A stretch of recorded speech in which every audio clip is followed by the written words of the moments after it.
Morning, everybody, to the Corporate Services Committee meeting of the 17th. Oh,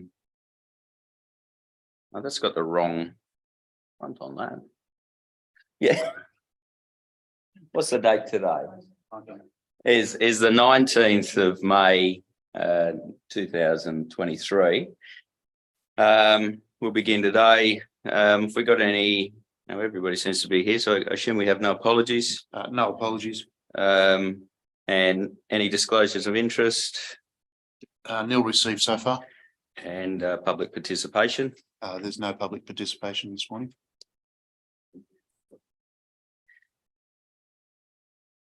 All right. Well, all things being equal, there, I think we're right to go. Otherwise, I've just got a funny date change on the front here, but we'll lead off with the Director of Finance, if we could, this morning, and I think he's going to start off with the financial summary and investment reports. Thank you, Wayne. Thank you, Mr. Chair. Okie dokie. So we're looking at the period ended March 2023. So we'll just take you through the first report in regards to the financial summary and investment report. Overall, as you can see on page 3 there, to the end of March, we have a negative variance of actuals to budget of 867, compared to a positive variance of $5 million in the February period. And obviously, when February we were doing that meeting, we explained a lot of that was grants in advance coming through. So councils continue to monitor the monthly budgets with possible future deferrals of capital projects. So we'll just continue to flag that on the way coming through in regards to our capital delivery of our capital works that we've got in place at the moment. Just going through now, just a high level look in regards to the financial numbers. So revenue is up by about $800,000, and the main factors behind that, effectively the general purpose revenue is a little bit higher there by nearly $250,000, with additional funding received from financial assistance grants and just the lower pensioner concessions to date. Town planning is pleasingly up by about $330,000, and that's increased in development contributions. So we've had a lot of major development contributions coming through that have actually hit the bank account now. Sporting grounds revenues up by about $330,000 in receipt of the final instalments of a stronger country community fund program, and also anywhere anyone can play grant funding coming through for Amaroo Park. The swimming pools revenue was higher by about $88,000. We received a bit earlier than expected some money for the commencement of the amenities upgrades in regards to the pool facilities here in Scone and in Merriwell. Hunter Warbirds and the just on that, when you say that the amenity functions received, is that budget we've allocated for? Is that correct? Grant Yes. Funding? Okay. Yes. Okay. So the 88,000 is the grant funding that we're doing the capital works with for the two amenities at the Scone pool and the Merriwell pool. Okay. Hunter Warbirds and aerodrome revenues lower by the 207,000. Obviously, as stated in previous reports, it's lower because of Shire and non-user fees, as well as the lower than expected attendance at Hunter Warbirds. The footpaths and cycleways revenue was lower by about 200,000. With the major works being done over at Merriwell with the cycleway, it's a little bit behind schedule at the moment. So we expected to get the funds in a little bit earlier than what we've received so far. However, we're waiting on an invoice to actually go through at this point in time. So it should catch up by the end of the year. The local roads grant funding is lower by about 650,000. Main reason for that is mainly the timing of the roads to recovery funding. So we've put our roads to recovery funding in, and we'll get that in May. So it's just a timing thing with our budget coming through. Transport auxiliaries is higher by about $900,000 or nearly $1 million.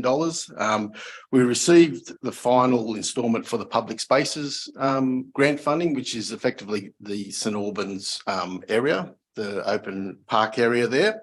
And also we received our funding in advance for the extra work down at the mural down there at Niagara Cafe. So we received a bit of funding in advance there. Water user fees are lower by about 148K, mainly due to the cooler weather and the weather conditions. Have not as much usage coming through for the current full year.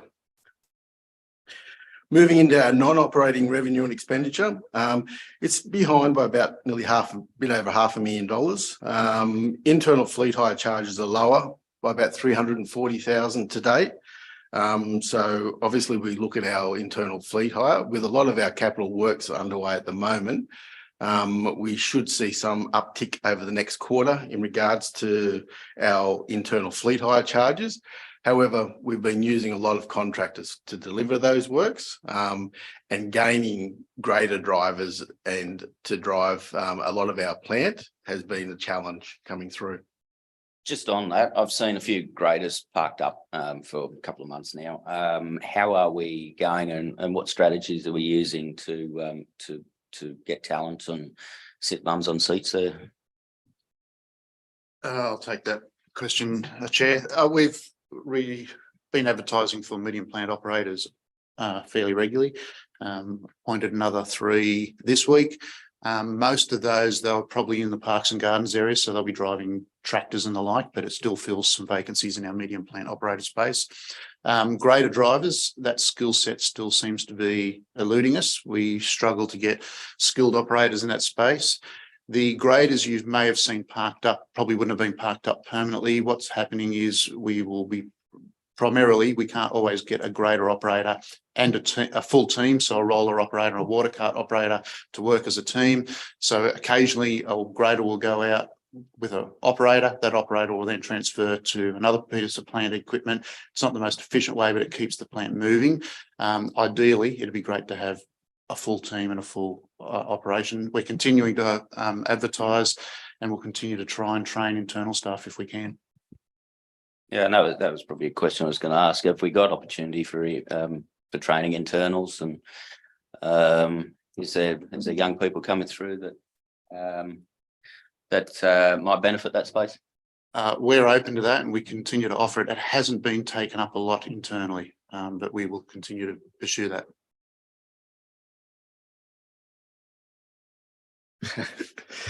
Thank you, Mr. Chair. Just keep moving down through the non-operating revenue and expenses. The other item there is the gravel from our council pit. So there's been a lower level of gravel coming out of our pit, especially out of the Kewen at this point.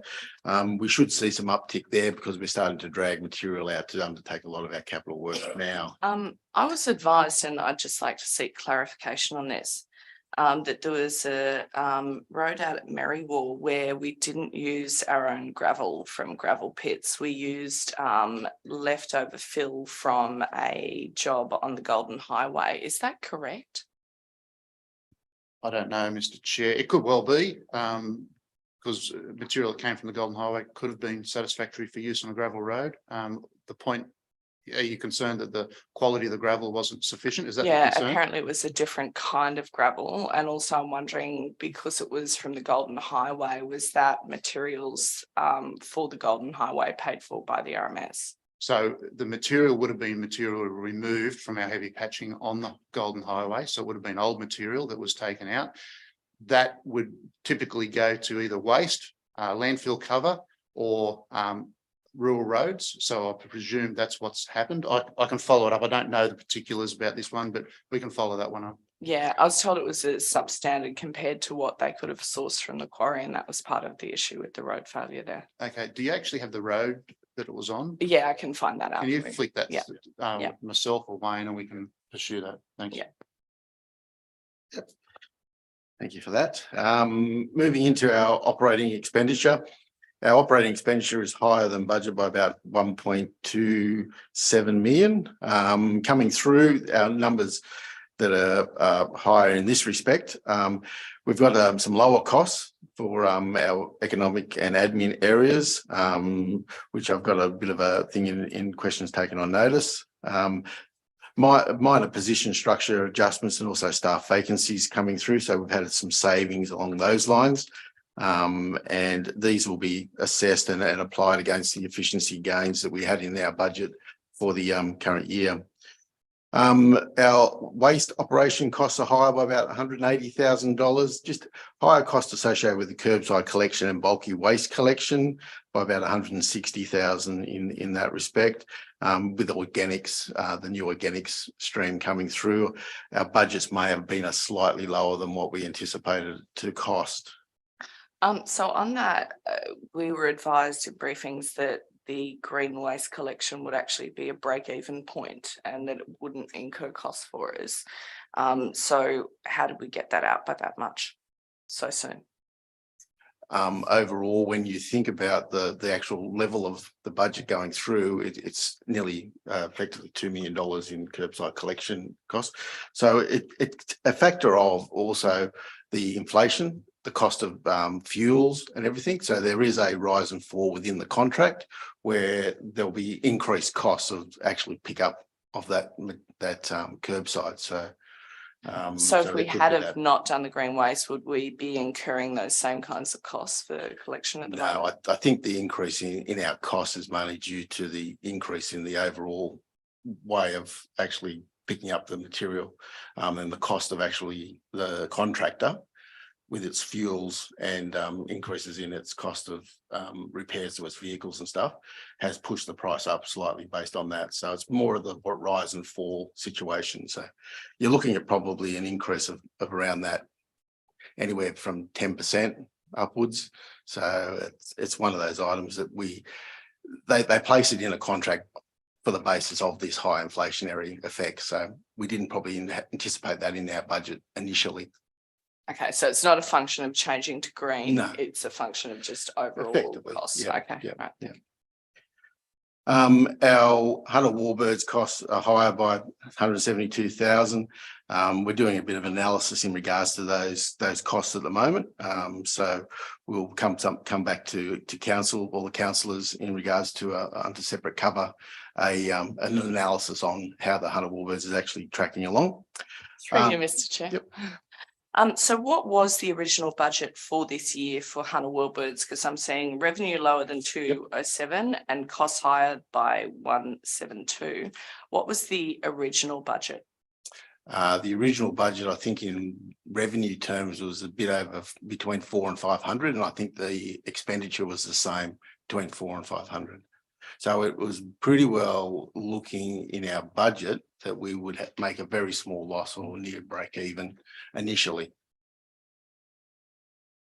Okay, so for expenditure was 400 to 500. Mhm. What was the original budget then for revenue? It's a similar number. Okay, So effectively the overall budget, I think, had a very small loss offhand. yeah. Coming through, but we can have a look at that when we get into the more detailed version, if you Yeah, like. because if it's 500 Yep. for revenue and we fell short by 207, that's not a small amount, that's a significant amount. Correct. Yeah. Okay. Moving into our roads, state roads. So our individual price works orders are higher by about 638,000. As mentioned earlier, in previous meetings, we've had these massive increases in requests from Transport for New South Wales along the Golden Highway. So the revenue will increase over the next quarter to cover off a lot of that increase in spending coming through. Overall roads maintenance is higher by about $700,000. Increased activity following the flood damage. We're looking at those costs at the moment, and we'll be applying some votes to the overall maintenance side of things, as well as funding coming in. So we've actually been approved for 2 events now from our flood damage. So the first event in November, and also the second event that happened in February and March 2002. And the last one there is sewer operations maintenance costs are higher by about 180,000. Just going through and reviewing some of those maintenance costs. So I think we have some relining expenditure that's gone into those operational costs, which will be adjusted back against capital works coming into the mix. Moving into our capital expenditure, we're nearly spot on budget on our revised year-to-date budget. The main variations within capital works, Emerald Park play space higher by about 206. The project was completed earlier than we anticipated in the budget, so it's mainly just a timing issue. Cameron's Bridge is higher by the 276, which requires some reallocation to some roadworks undertaken. Just on that, acting director, that we've had that we're going to reallocate these costs on this document for about 6 months. I just wonder when we're going to reallocate them. We'll be reallocating within the next month. Yeah, so we're actually doing it at the moment. Moving on to Merriwall footpath extension, as with the revenue streams being lower, also the costs have been lower, so it's slightly behind schedule at the moment. We still anticipate that to be completed by year end though, coming through the mix. Regional roads reseal programs lower by about 327. We're finalising our program expected in April, so it's just happened after the end of these papers coming through. Main Road 105 Gundy Road, stage 2 project was actually higher, not lower. There was a bit of an error with my punching in there, so it was a higher number of about 455. We extended the ceiling works and it was completed in March, and that's one of the projects that is funded by Roads to Recovery, so it's covered off by grant funding. And our final one there is our sewer projects are lower by about 850,000. We've got a bit of our relining program in there. So that's why I was saying before about we're going to have a look at our maintenance side of things, because that's increased. And some of that will be applied against our relining capital works program coming through. So overall, adding all those together, it comes back to a negative variance of 867. Overall, the votes offsets this month are nil. Pretty well, we haven't done many votes in the March quarter coming through. There's just a few votes there. We're more or less looking at the end of April that those votes will be done based on the fact of getting more data on the ground, and so that we don't have to do too many more votes and reforecast before year end. Moving into our bank funds and investment report. So we've got $35 million in the bank at the end of 31st of March, of which 34.5 is included in our investment schedule. So we've got a schedule in regards to those individual ones, which we'll go through very shortly. Our capital expenditure report, effectively in March, the revised budget was 24.4 million, reduced down from that 51.9. To date, we've done about just under $13 million, which is 53% to the end of March. So as you can look at the graphic there, we've got a lot of expenditure starting to happen in the course of the next quarter, which is quite substantial, because that's pretty well double what we've done so far when you look at it. So we'll be looking at those deliveries of those capital works programs and possibly making some deferrals, as I mentioned in the beginning of the summary. Our key performance indicators to the end of March, at the moment, we've got 28 out of 107 off target. So it's 26%, which is above where the 10% satisfactory target is located. We actually went backwards a little bit in the last quarter by a couple of percent, but we're looking at those at the moment and bringing a lot of those back into being on track by the end of the year. Whether we get to that 90% though, that's a question that we're not sure. Yeah, about 85. It's a lovely graphic, but I'm conscious that they're quantitative in terms of, what indicators they are, but obviously some indicators are more important than others. So where is the breakdown of what these KPIs are? It says that a summarized listing is available. What page is that on? Yep. Yeah. So effectively there's the red and amber KPIs, which is included in the schedules behind this report. But then throughout the document, you'll see those Well, you can KPIs. You can just through. alert me to when we've hit that page. That'd be. Yeah, that's you. no problem. Not a problem, councillor. Just moving now through to our overall fund and function summary, which is on page 10 through to 13. Here you'll see that the minimal votes coming through, and overall the bottom line is effectively comes back to nil as requested votes. So obviously that summary will expand out into the higher versions coming through with the service reports. On page 14 is the votes that we've got going through for this month. So as you can see, there's not many there. It's mainly to recognise the increase in our Section 94 contributions and putting that to the restricted asset. And also just moving a couple of little projects around for Aberdeen Library and some triathlon event that was held out at Glenbourne, just movement of a bit of revenue and expenditure. Overall, our bank report on 15 there, you can see the little worm sort of like stagnated, got a big jump there where we've got those grants in advance, and at the moment we're sort of like stagnated across the page, so we're pretty well paying as we're getting in at the moment. Moving into our investments held on page 16, so the schedule of investments just for your viewing there. I've included one extra column there, the annual yield that sits out to the side. So as Councillor Byrne requested at a previous meeting, so we've included that in there now to give you an idea of what the annual yield would be. Thank you for doing that, Director. That's that's a good initiative there, Councillor Burns.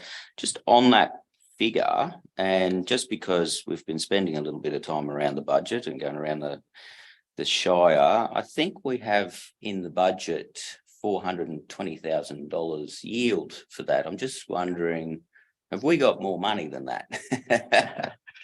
So overall, that is a possibility. So so with that, we were conservative with our yield coming through in our calculations on our investments. And as you can see, in the last few months, we've been getting mid fours. So as the rates have gone up, but in previous years, we put in a rate and then we had to bring it all the way back down. So it left our budget with a hole in it. So we've taken a real conservative approach that if we get more money in, the more beneficial it's going to be to council, because we can actually apply that to further projects coming in. All right, that's great, and I understand there's a fair sentiment that rates will stay up for a little while. So hopefully we see ourselves $500,000 up this year on that front. Correct. It should be good. So moving in now to the next report, which is our loans. So effectively on page 17, we've got the schedule of our loans and the principal outstanding at the end of March. So as you can see, we've got $32 million outstanding, 27's in the general fund and just under 5's in the water fund. On that note, it's bad that interest rates are going up. Actually, we quite good. So we've got fixed rates. So we've got a number of our investments, the major ones that we've done recently, and they've been locked in at from 2.28% through to 2.8%. So are all of these loans locked in, as some of them are variable? They're all fixed. So the initial ones, obviously the higher level ones are the ones that are getting close to or halfway through their loan cycle, you could say. So from when they were drawn down in 2004, coming through. So in 34, they'll drop off in there. So there's a lot of loans that we are stuck on those rates, which is where the rates are coming back to now, obviously. But those later ones that we've got coming through, they will remain fixed now for the period of their loans. Then moving just into our capital expenditure report, that just gives you an overall, just a summary of our overall capital expenditure coming into the mix. And I don't think the other schedules are attached in there. So there should be a red KPI one as well, but that does not look like, but I'll be able to share that with councillors coming through. So it looks like that one's hasn't come through on the actual final version. I'd say this print copy is much clearer than any other that I've seen before. Okay. Thank you, councillor. So as you can see on the very last page of the capital works program on 34, we've got no votes going through for this month, and the actuals that are spent is 12 million, which effectively is another 11 million still to be spent in the last quarter. So we're very conscious of looking at our capital works coming through. Obviously, we've got a lot of work underway at the moment, but we probably will have some deferrals before year end, that's all. Right, all things are being equal, can I have a mover for the recommendation to note and adapt? Is that move, councillor Burns? Can we separate that out to noting? I'm comfortable to vote on all the notes, Sure. but not to adopt the proposed budget variations, so we'll Yep, yep. separate them out. Are you, you're happy with that, councillor Burns? I'll just run that through as note the 6. Are you, is that good? Mhm. So, move councillor Burns on noting the first 6 there. And seconded, councillor Flaherty, all those in favour? Mhm. All there. Mhm. Do I have a mover for adopting the proposed budget variations? Yes. Councillor Burns, a seconder, councillor McKenzie, all those in favour? Mhm. We have councillor Burns, councillor McKenzie, councillor Williamson affirmative, and councillor Flaherty in the negative. All right, we could move on now, Director, to the operational report, please. Thank you, Mr. Chair. Pages are on. On 35, we'll kick off on 35. So this is the more detailed version. So as you come through on this here, we've got the councillor attendance at the various meetings coming through, just for your information, and the access to LG Hub coming through there. And then we'll start into the service reports, which is the where I start to talk once everyone is comfortable with that first looking. Oops. Oh, Mr. Chair, I was just going to point out that as we go through this, as for each item, there is a KPI listed on the report for the councillors to ask questions on those ones. Thank you, General Manager. Right here, so I'll just continue going through any questions if you just like to come through and just mention it and grab my attention. Yep. Yep.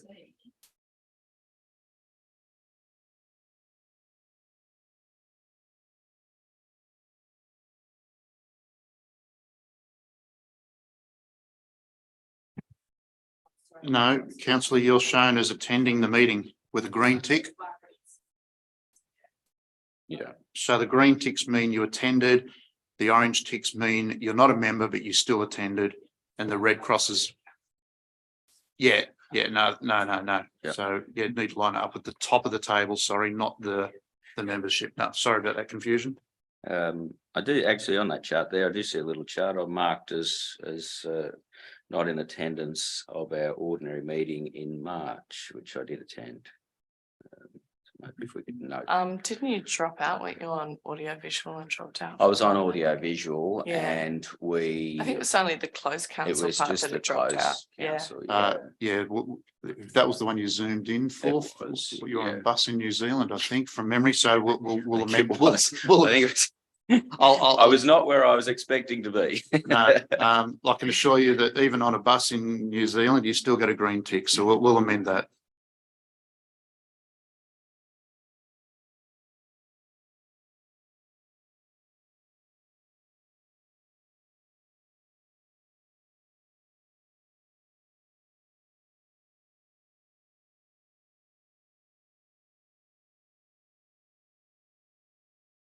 So if we're all ready to go. Ready, if not, there you go. Yep. Thank you, Director. Okay. So just going through with the service reports. So on page 39, we've got the asset management schedule. Effectively, there's no votes or surrenders underspent at the moment, mainly due to our staff costs and also the not requiring some contracting costs coming through. So a bit of a saving in there. Moving into communications, no votes or surrenders here. Again, we're under budget in our spend. And again, it relates to staff vacancies in that area. On page 41, we've got an amber item there, just 6 down on our proactive media releases coming back through. But that'll pick up over the course of the next period of time. Corporate services, no votes or surrenders coming through here. Again, we have a saving on the bottom line. Again, it's relating to staff vacancies. On page 43, customer service. Here we've got no votes or surrenders coming through. A little bit overspent in this area. The cost of our admin staff is a little bit higher than we anticipated, mainly due to a bit of backfilling that we had with a number of our Merriwar staff attending Transport for New South Wales or Service for New South Wales training in regards to the RMS service we provide over there. And effectively with the revenue streams down by about 10,000, that will be recovered back from, it's a reimbursement from Service New South Wales for that training. So it's sort of like an offsetter coming through. So that'll catch up in the mix. And on page 44, I've got a green indicator there for its KPI. Moving into depot operations, no votes or surrenders coming through, nearly spot on budget overall coming into the mix. So there's nothing really to highlight there. Financial services on page 46, no votes or surrenders, underspent at the moment. Mainly the savings have come through from our current vacancies that we have in finance, but thankfully we've got one filled coming through in the end of May, which is tremendous for me especially. Moving into our KPI side of things on 47, here we've got 2 green indicators, so nothing to highlight there. On page 48, no votes or surrenders coming through. Fairly overspent in this area, but it's mainly due to our internal fleet hire recovery. So our internal fleet hire recovery is behind, and that's what's made the bottom line look worse than what it actually is. So hopefully we'll pick up a lot of that internal fleet hire over the course of the next quarter with a lot of our capital works we're undertaking. General management, no votes or surrenders coming through here. A little bit overspending in our salaries and the use of consultants coming through. So we've just got a little bit overspent there. KPIs on page 51, a green indicator coming through. So there's nothing to highlight there. Governance and risk. Here we've got no votes or surrenders. A little bit overspent, only money in regards to our insurance side of things, about $5,000 higher than what we anticipated. We'll probably tidy that up with a lot of our cost savings that we've achieved through our staffing models that we've got at the minute. Moving into our KPIs on page 53, 1 green indicator there, so nothing to highlight there. Human resources on page 54, no votes or surrenders. Again, we're underspent in this area, mainly due to trainee costs. So we've just employed a number of trainees into the organisation in infrastructure as well as in HR. And we'll be looking at whether or not we bring in some more trainees coming through. However, those were brought on pretty well late in the piece, so sort of like mid-year. So that's why we have the saving from the full year. How many trainees do we have on in the? So we've got a trainee in IT, we've got a trainee in the HR section, we've got a trainee in our infrastructure services area, that's 3. I'm just trying to think. Trainee over at Merriwar. Yes, so Customer one in the service. Merriwar office. That's 4. Did you have a trainee up at the depot, Wayne? We've got We apprentice. tried. Yeah, no, we haven't got a trainee at the We couldn't depot, get the but we've got a apprentices number of apprentices, obviously, up at Yeah, the so depot. there's apprentices. So there's Yeah. 4 trainees Yep. in the. Across a wide range. Oh, sorry, in compliance, we've got one in Yes. compliance as well, so that is 5. Thanks, Rob. Yep, thank you, Robin. So moving to our KPIs, our annual turnover, it's nearly on what our target is. So it's just an amber indicator there. Apart from that, nothing to highlight. In our information services on page 56, no votes or surrenders. A little bit underspent in this area here. There's a bit of timing in regards to a couple of those major variations there with the information services and communications. So it's just a bit of a timing of when the bills are coming through for the IT area. Moving into our KPIs, a green indicator there on 57, so nothing to highlight there. Infrastructure support, no votes or surrenders coming through, a little bit underspent, obviously with the director not being in place for the full year. So we've had a little bit of a saving there. Moving into the KPIs, a green indicator there on 59, so nothing to highlight there. Revenue services, here we've got no votes or surrenders, a little bit overspent in this area at the moment, mainly due to our charging of the debt recovery. So it's a bit of a timing thing coming through.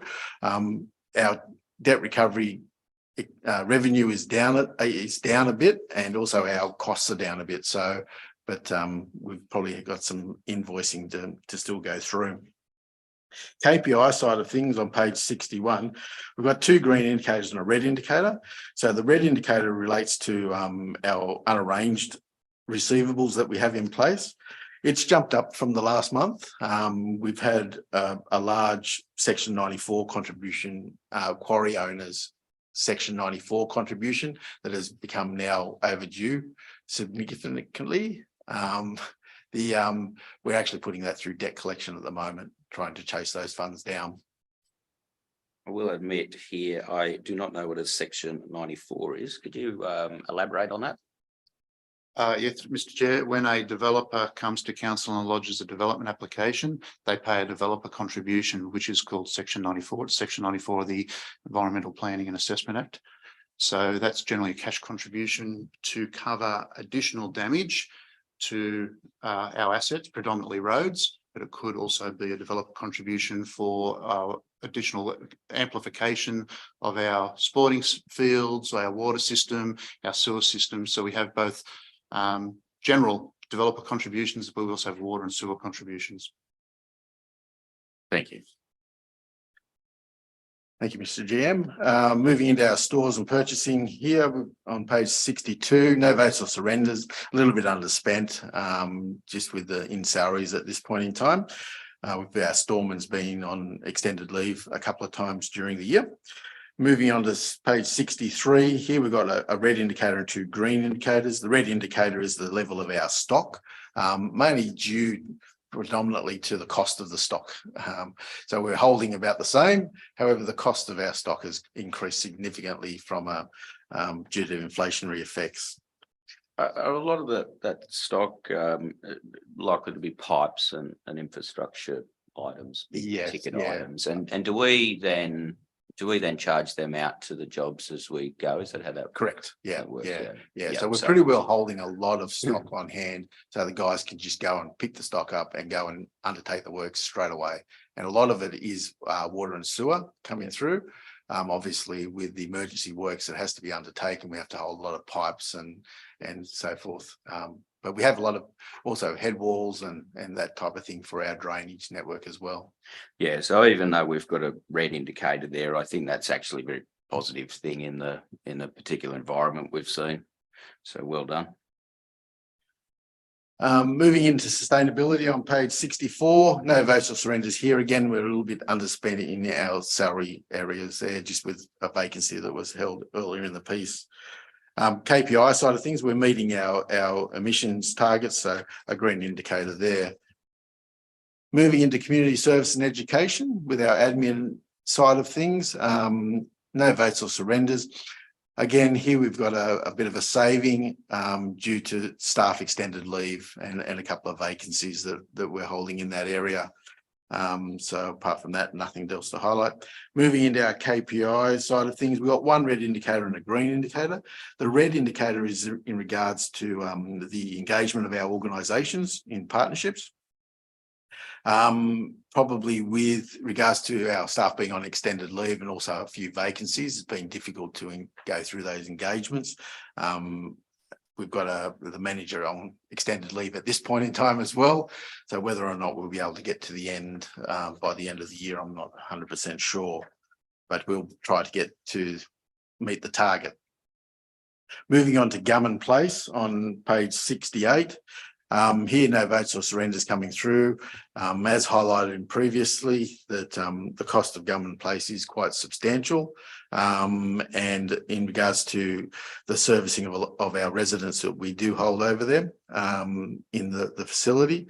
So the cost of employment is the main driver behind the overspend in this service area, plus also the use of consultants. We've had to still use consultants in regards to a lot of our compliance issues that we've had, even though we thankfully received a 3-year accreditation. We still have some costs there to maintain the compliance coming through and regulations as they stand. And obviously with the ever-changing world and the regulations, it's becoming more and more difficult in our skill set within council. Moving into the KPIs on 69, no votes or no red indicators, but we do have an amber indicator, mainly in regards to the occupancy of the hostel. We have had a couple of vacancies that have been extended over in the facility, which isn't good because that has an effect overall on its profitability. So we've had a vacancy of upwards of 4 over the last 3 months. It's at 2 at the moment. So hopefully we've just filled one of those and hopefully that residence partner will go in as well. So hopefully we're getting close to getting full again. Moving on to our independent living units on page 70, no votes or surrenders coming through here, nearly spot on target coming through, so nothing to highlight there, and meeting the KPIs as well with the occupancy. Early Learning Centre on page 72 and 73. Here we've just got a small vote going between 2 capital works programs. So that's just moving some money inside itself. Overall, we're sort of like a little bit behind budget in this area, mainly due to our revenues being down slightly with our utilisations coming through, caused by a few staff vacancies and having the right mix of staff over there, having an early childhood teacher in place. So hopefully we've got that in place now. We've got 2 early childhood trained teachers now. So hopefully that should pick up coming through, and our actual student numbers should start picking up, or our children numbers should start picking up coming through. Apart from that, nothing else to highlight there. And as highlighted on the KPI that's on page 74, here we've got an amber indicator. So we're nearly meeting the 43 children. At the moment, the 91% represents 39 children. So we've got to get another 4 children on board. Moving into our family daycare side of things on page 75. Here, it looks like we're a little bit in front. However, there's a bit of a timing issue just with carer payments. So if you look at the childcare subsidy, how it's in front by about 22,000, and the carer payments is pretty well overspent by 5,000. So it's just a timing issue of when we receive the childhood entitlement, the child subsidy coming through. So it'll fix itself up as the year goes on. So pretty well, we're running pretty well on budget in regards to the family daycare when you allow for that coming in. Moving into our actual KPI though, we anticipate to have full-time equivalent children in that service of 45. It's sitting at 32 at the moment. So obviously the issue there is getting enough educators to take those children on. We have a fair demand for that service. It's mainly having the appropriate educators in place to actually take those children. Moving into social protection on page 77, no votes or surrenders coming through here. A little bit in front of budget at the moment, mainly just with the hall crawl event. We just got to reallocate some money from the community services budget, where some of the entertainment for that event came through into community services. So we'll just do a journal across to that and fix the budget up. Moving into its KPI on page 78, 1 green indicator there, so nothing to highlight there. Youth services, here we've got on page 79, no votes or surrenders coming through. We're well and truly underspent in this budget area at the moment, this service. The main concern is our EIPP with a number of staff vacancies within that area now. Whether we can make it to the budget amount for our EIPP, because the ramifications of that is that we have to hand back some grant funding for that. So the government funds fully our early intervention program. So it's more or less a youth services early intervention program. So we've contracted a couple of consultants now to undertake the work in regards to it. So hopefully we'll get close to our budget by year end, but I'm just flagging that in the initial stages. Moving into our KPIs are quite good. They're all 3 green indicators there, so there's nothing to highlight there. Camping areas and caravan parks, no votes or surrenders coming through here. We're a little bit overspent in this area at the moment. We've done a fair bit of building maintenance works that have been required. So we've overspent in our building area there. Plus also we had to replace a pump out at the Stewarts Brook camping amenities. So we'll be looking at putting a vote in there to cover off that capital expenditure coming through. So obviously with the revenue streams going up, it's been quite good. So a lot of people are actually visiting both the camping sites as well as the caravan parks, which is quite good. And to say that, moving into our KPIs on 82, we've got 2 green indicators coming through. Just on the caravan park there, and it's great to see that that's performing a little better. I do notice that they could really do with a little bit of roadworks through Merriwar there. It's quite problematic through that. So hopefully they might have earned themselves enough to get a little bit of gravel. Yes, Mr. Chair, we'll have a look at that coming through and see what we can do. Moving into our Community Connect services, no votes or surrenders here. A little bit in front of budget, which is quite good. We've just received higher than expected Centrelink agency fees, which is quite pleasing. So apart from that, nothing else to highlight there. Economic promotion here, no votes or surrenders coming through. We've got some major savings in this area, obviously with the vacancy in the business services manager's position. So we've got a bit of a saving on the bottom line. Moving into its KPIs on page 85, a green indicator there, well and truly above target in regards to secured grant funding for council and the community. Private works, here we've got no votes or surrenders coming through. As you can see, the revenue and the expenditure are both down. Been lower demand for private works, and whether or not we've had staff on the ground to actually do those works as well is another factor that comes into play there. So our guys have been mainly doing all our jobs. So moving into its KPIs, we're still achieving the 20% rate. So nothing to highlight there. Real estate on page 88 to 89, no votes or surrenders coming through here. We're a little bit in front overall in regards to our real estate area.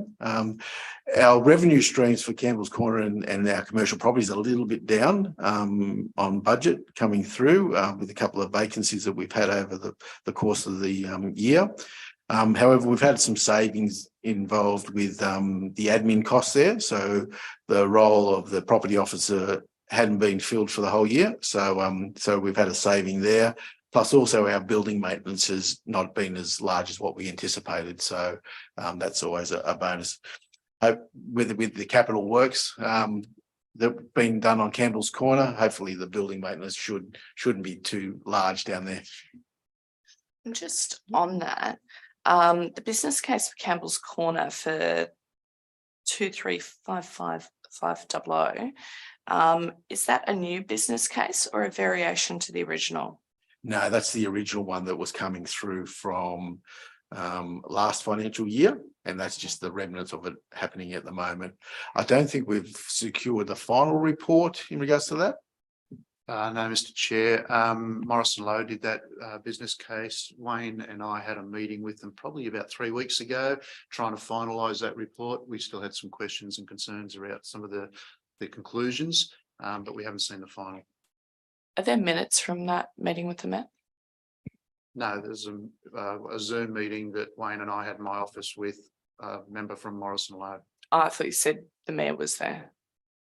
No, Morrison Lowe, Oh. it's the right, company okay. name. Yeah. Yeah, Yeah, yeah, okay. no. Yeah, not Morris. No, no. Yes. Morrison Lowe That's is the good. consultant that did the work, and it was just a Zoom meeting with myself Okay, and Wayne. no worries. Moving into our KPIs, we're achieving the two KPIs there with the revenue and also the tenanted premises. Sale yards on page 91, here you go, no votes or surrenders, a little bit behind budget at the moment, mainly due to our revenue streams. So obviously some cattle numbers are lower than we anticipated over the course of the year. So just on that, there's a cash break-even result after loan repayments of 632,696. Is that correct?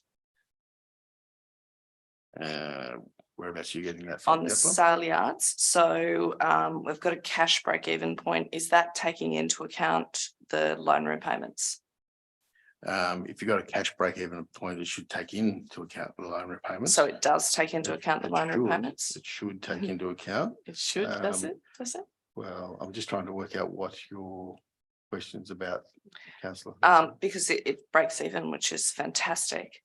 And I'm just wondering if that does take into account the loan repayments. of Oh, 632,000. So effectively there's restricted asset that we have in there. So if you look up at about the fourth or probably the sixth line down, Mhm. there's 461,000. So if you look at a break-even point, that's what the Okay. budgeted loss would be Right, from a cash perspective. okay. Yep. So it's a loss of 460,000. Yes, Okay. yes, yes. Thank you. But with the operations itself, it's anticipated that over time, once that becomes positive, that that RA will be paid back over the course of the 10-year period. Moving into our KPI side of things, as I mentioned earlier, the revenue streams are down. So I've got a red indicator in regards to that area. We have had good sales over the course of the last month, which has been quite pleasing. However, I don't think that we'll get to the final target by the end of the year. Moving into our golf course, here we've got it's concerning that we have our revenue streams have dropped away in regards to the golf course. Just going through and reviewing that revenue streams at the moment, because it's $50,000. We are looking at putting some security measures in place down there with some cameras and so forth, because we're fearful that there's people just walking on and not paying at the ticketing machine, which is so effectively, we're trying to put measures in place from that to guard against it. And included in our fees and charges for next year, we've put a significant charge in there for people who walked on and haven't got a ticket. I think that's up 400% or Yeah. something, isn't it? Correct. Yeah. Just on the golf course there, we're in discussions with, I know the RSL are working really well down there at the golf course building. We in active discussions with them as to incorporating that with the course itself and maybe looking at some cost sharing. Through you, Mr. Chair, we've had a couple of meetings with the RSL operators of the club. Of course, it's a separate entity to the golf course, and the main issues and discussions to date have been around the work that they will do on our behalf. So having some sort of work offset, as well as some land matters. So there's a number of Crown land parcels of, a combination of council land, Crown land and private land down there. Boundaries or operational areas don't align with the property boundaries at the moment. So we're still trying to sort a lot of those issues out before we get too far down the commercial matters. Yeah, thanks for the update there, General Manager. Thank you. Mr. General Manager. Moving into tourism and promotion. Here we've got no votes or surrenders coming through. A little bit overspent at this point in time. Just with money, the timing of our grant funding coming through for the events that we were undertaking during the year. So our stimulus money that we received from the New South Wales government for events. So 80% is received so far. However, we've got 100% coming through in the budget. So that's the main reason why the discrepancy. Moving into the KPIs, 2 green indicators and an amber indicator. With the amber indicator, you'd hope that would pick up with Horse Festival coming through. Moving into noxious plants and weeds, 96. Here we've got no votes or surrenders, and we're a little bit under what we anticipated for the levy from the Weeds Authority. Moving on to 97, stormwater management, no votes or surrenders. Here we're well and truly in front of budget, and it's mainly due to our stormwater drainage maintenance is lower than we anticipated. Plus also Belmore Street's capital project. It's a little bit behind schedule at the moment by about 65,000. So those 2 factors give you the bottom line picture there.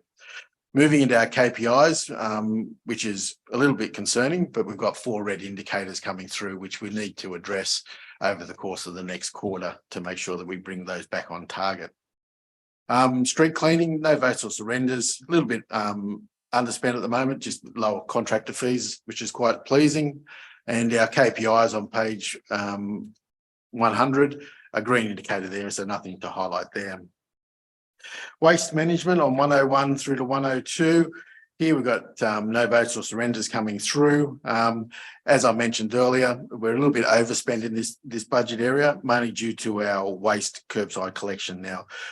When in the summary that I put up, effectively we bring together the MGB waste collection plus the organic collection. So it's a combination of the 2 numbers coming through. So apart from that, there's a few ups and downs there, but a lot of it is timing of a lot of the works that are undertaken by the waste boys. Apart from that, nothing else to highlight. Moving into the KPIs on 103, we've got effectively 4 green indicators there, so nothing else to highlight there. In our general purpose rates, grants and interest, no votes or surrenders coming through, in front by about 240,000, which is very pleasing, with the increase in our financial assistance grants than what we anticipated, which is quite good. So we'll spread that over probably the next month. KPI side of things, green indicator there, so nothing to highlight there. Council services on page 106, no votes or surrenders, a little bit in front at the moment, a little bit down on our councillor fees coming through, and also our general expenses been lower training and conference costs undertaken to the end of March. So that's been a bit of a saving coming through. Health services, no votes or surrenders coming through here. A little bit overspend in this business service entity. We've got lower revenue coming through, but also the cost of doing the sewer on-site sewer management inspections. We've engaged a contractor, and its costs have gone up significantly. Something to understand in regards to on-site sewer management. It's not a bad thing that we've actually overspent, because we've actually trying to cover off the money that we do get from residents throughout the year. So it's quite pleasing from that angle. So we'll cover that off this year. KPI side of things though, we've got 2 red indicators. So hopefully those will pick up over the course of the next quarter coming through.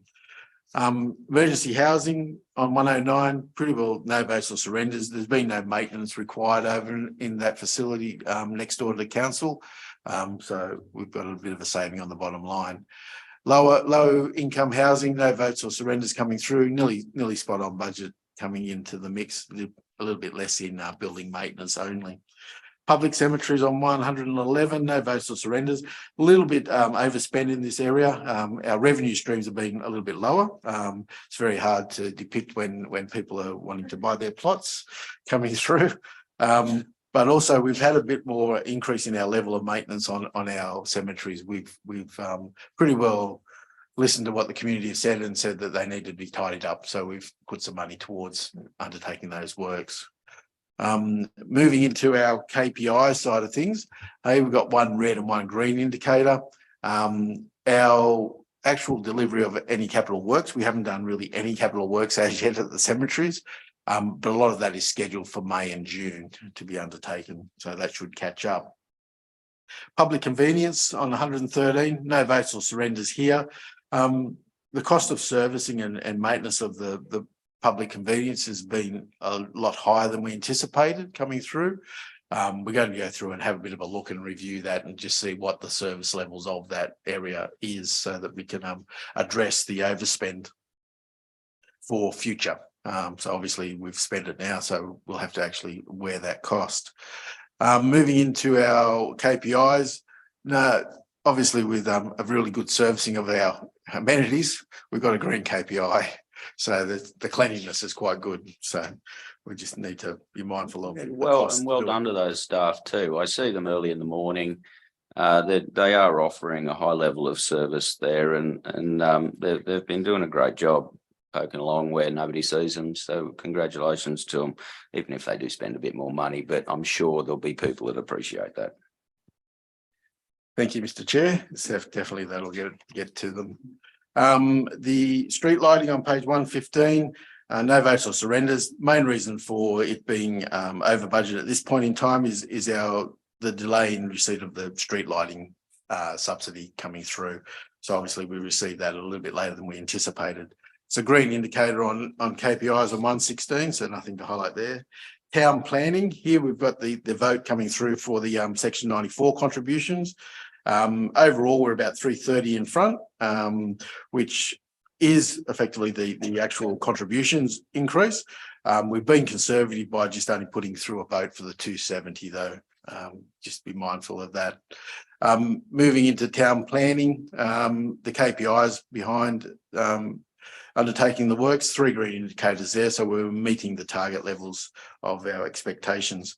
119 building control, no votes or surrenders here. A little bit underspent at the moment. Our statutory fees are down. However, the cost of our building services area is quite reduced as well due to some staff vacancies. So obviously, if we get some more staff in there, the revenue hopefully will go up as well.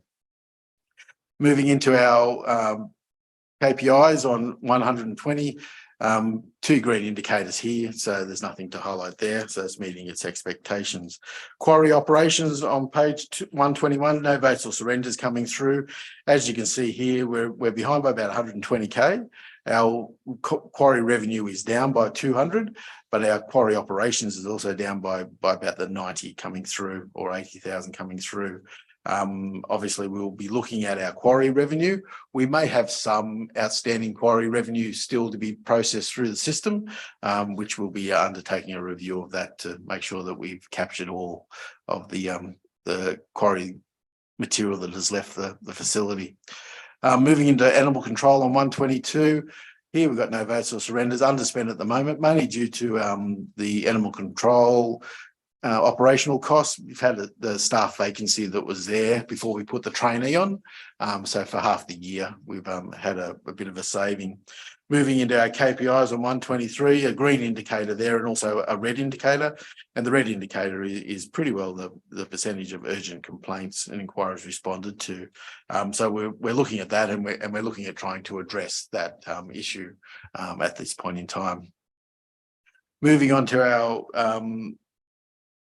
emergency services, public order emergency services on 124, no votes or surrenders, nearly spot on budget overall, so nothing to highlight there, and a green indicator on 125, so nothing to highlight there. Fire services, again, no votes or surrenders coming through here. A little bit underspent at the moment, mainly due to the vehicle maintenance. We've had lower maintenance requirements, which has been quite good. So obviously we've been undertaking a fair bit of maintenance on their vehicles, and with the fire seasons as not as prevalent at the moment, then we've had a bit of saving in regards to that. Moving into the KPIs on 127, a green indicator there. Moving into LG regulations and enforcements, no votes or surrenders coming through. Again, we're a little bit underspent in this area. Our revenue streams are slightly lower with the inspected infringement charges that we do pump out. However, the swimming pool and nuisance cost of operations has been lower. Again, the trainee or the role coming up to until we employed the trainee also covers that area there. So it was just a staff vacancy that made that saving.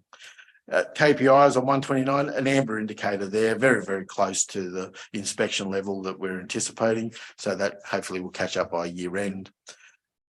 Community centres and halls, no votes or surrenders, nearly spot on budget overall. A little bit higher in our fees that we've generated, but also we've had a couple of capital expenditures coming through just to upgrade some air conditionings in the some of our halls.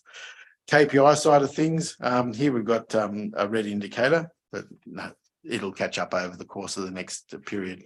I think that the actual number there may be missing a number, so I'm going to have a bit of a look at that because effectively if our revenue streams are up, we should have increased bookings.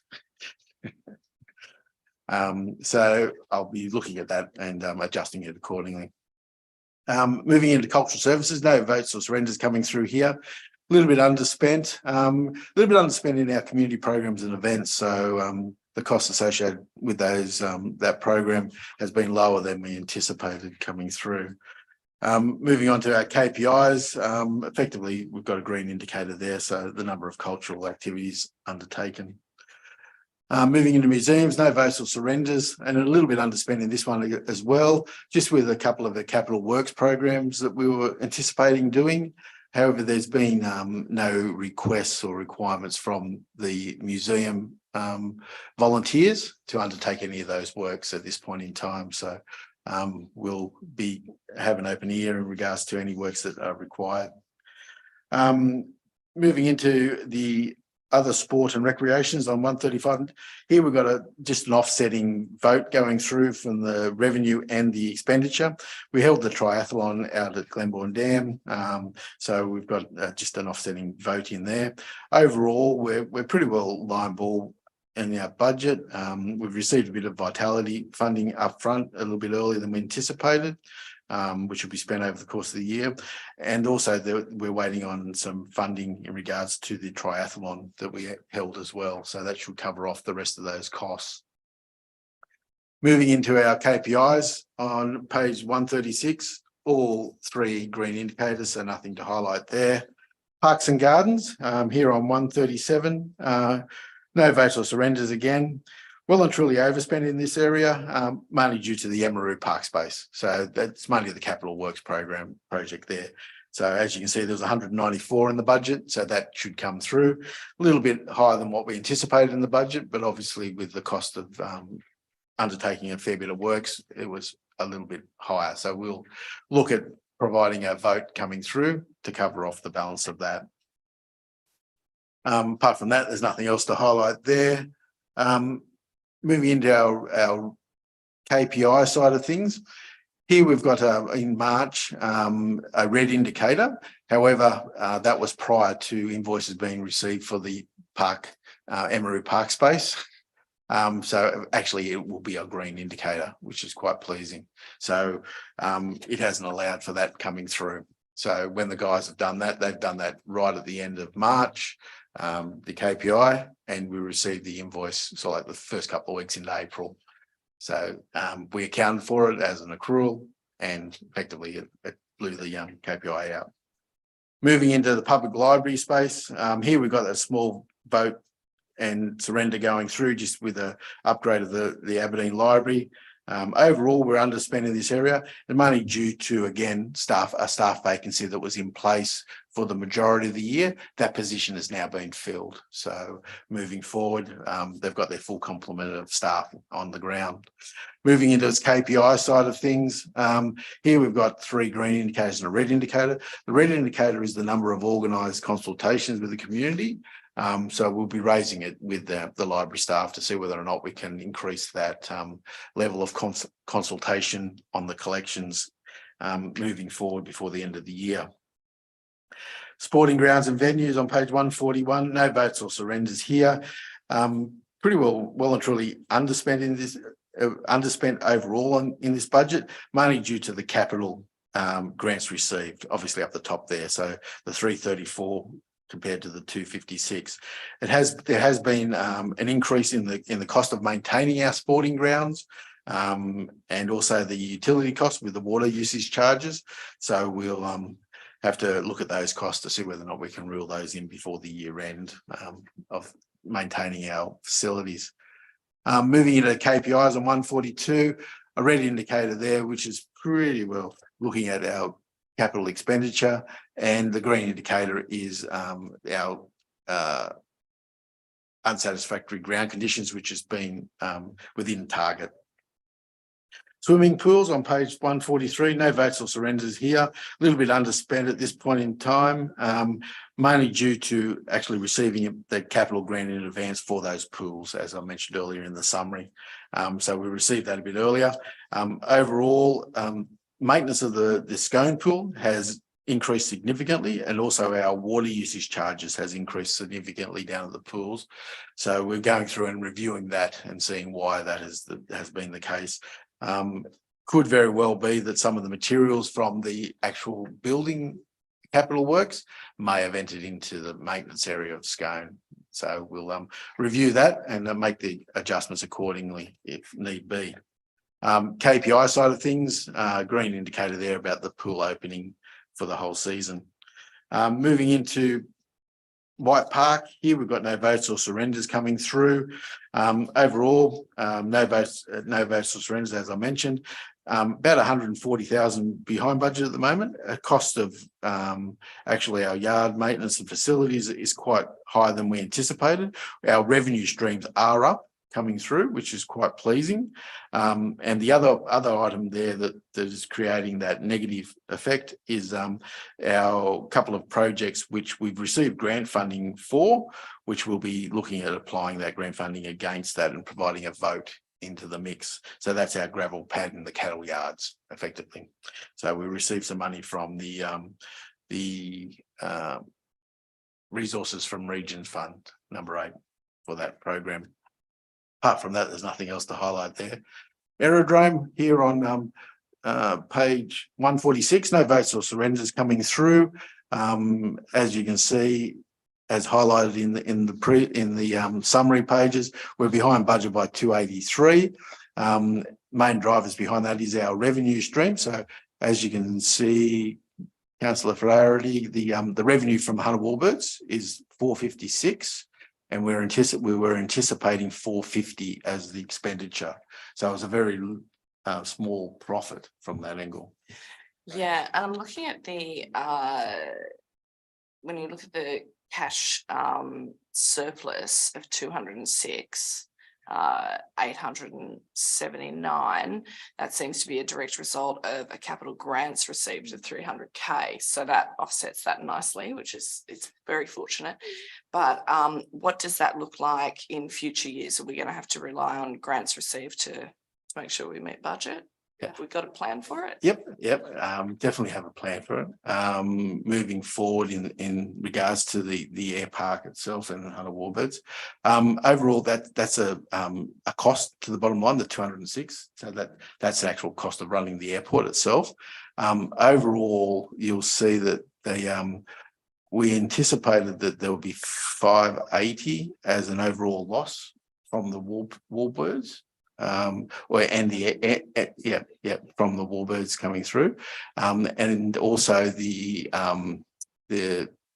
upgrade in our air side works, and mainly that was to do with the cost of the loan coming through. Sorry, upgrading of the air side, is that included in the 580? Yep, correct. Okay. Yeah, that's the loan cost attached to the actual upgrading of the.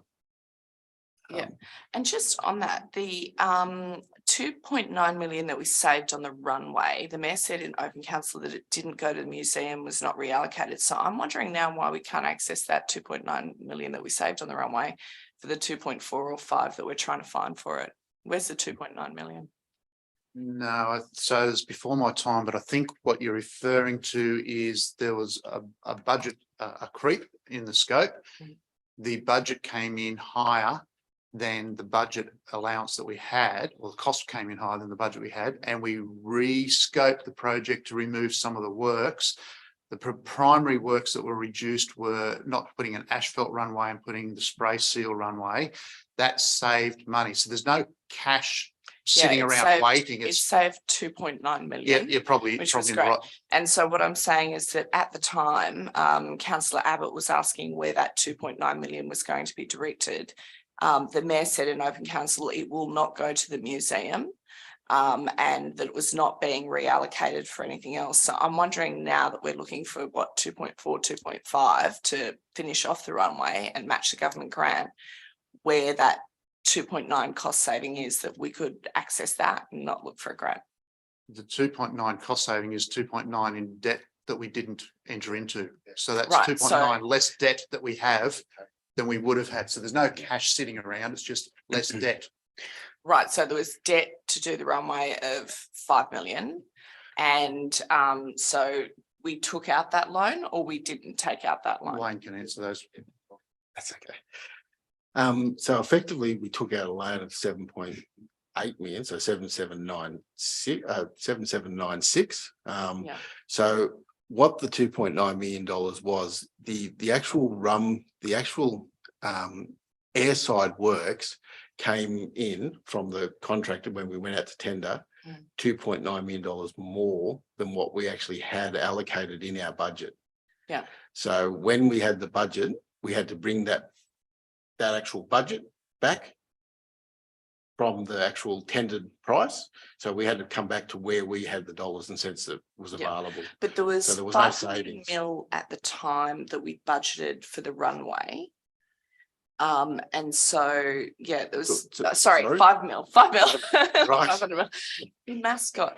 But there was 5 mil budgeted for the runway within that project initially approved. So, So I mean, there were questions at the time as to Yeah. why we cut on the runway and not other aspects of the airport, but. I think a lot of it was revolving around all the taxiways, all the other infrastructure works that had to be done as well. So there was a lot of the overall So scope. we cut back the runway for the taxiways. Well, we had infrastructure. independent advice to say that what we'd done on the actual runway was sufficient. So that's effectively. If I could intervene, I believe the $3 million came to council, and I'll have to check in with this, but at the time, the councillors, I believe, were under a lot of pressure to not take that money to upgrade the airstrip and take on that $3 million debt, because we do currently have a lot of issues with debt that was taken on. So probably a positive take from the councillors at the time to not want to take any more debt. Obviously, as councillors have a little bit of control, but not too much control over cost blowouts. So my understanding is that $3 million that was to go and upgrade the airstrip, because of the pressure put on councillors at the time, they decided that it wasn't worth going into.